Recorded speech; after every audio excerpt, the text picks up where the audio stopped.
Guys, may market po ako. Pogs po. Isa lang po ito. Bigla po. Mayroon ito. 1, 2, 3. Kunin yung point.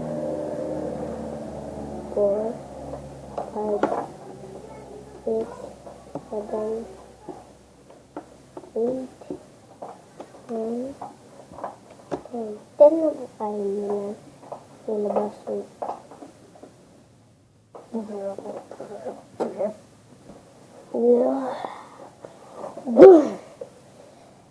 Ang dami.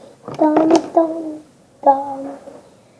Okay guys, that's for now. Thanks for watching. Thank you. So guys, wala po ngayon siya. Shell. Nasa school siya magkaibo po kasi kami school. Grade 3 po siya. Dapat po grade 4 na po siya. Ako po grade 3 pa lang po. Best din po siya. Ako was good.